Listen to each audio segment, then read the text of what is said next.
It is commonly said that you should pick your stones from Muzdalifah. The Sharia does not at all ever even suggest or hint at that. This is, in my opinion, a cultural addition. You may pick your stones from anywhere. You may even pick them from your backyard here in America. It doesn't matter where you pick your stones from. The Sharia does not specify. There's not even a fabricated hadith that talks about picking the stones from Muzdalifah. But some scholars basically liked it because it's the day before, but you may pick your stones from anywhere. Also, another reason you might want to pick your stones from Muzdalifah is because there's a lot of stones in Muzdalifah, right? So it's just easier to pick stones. But from a Shari'i perspective, you may pick your stones from anywhere, and I would actually pick my stones on the 8th from Mina, so that I didn't have to worry about finding stones in the middle of the night in Muzdalifah.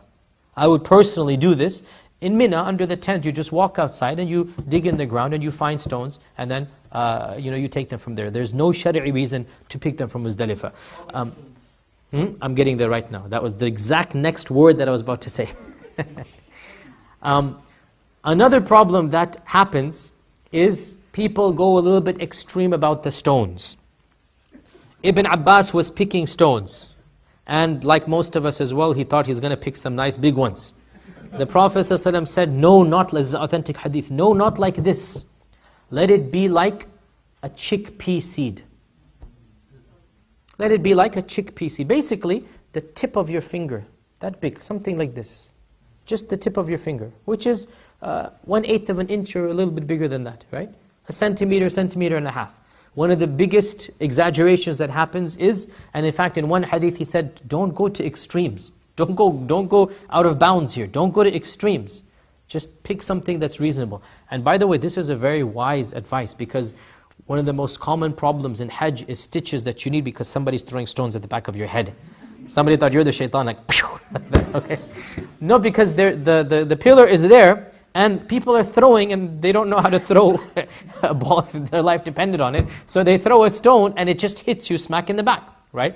And if they choose a big rock, then it's a dangerous thing. So it's a very wise advice from the Prophet ﷺ to choose small stones, right? So it should be something small. Now, again, don't go to exaggeration that you take a ruler with you, you measure every stone. I mean, the Sharia is not that difficult.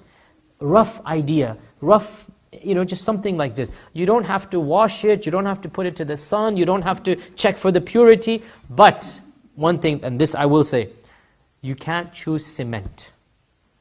So don't find some cement somewhere and break it up yourself and then have seven. Choose a rock, right? Because you'll find a brick, let's say. You know the cement, the brick that they have? And some people say, oh, okay, this is a brick, let me take something and then, break up the brick and then I have 7 pieces of, this is, in my opinion, and you should choose a stone. I mean, I'm not saying it's null and void if you break a brick up, but the point is you're supposed to choose a natural stone. So you choose 7 small ones.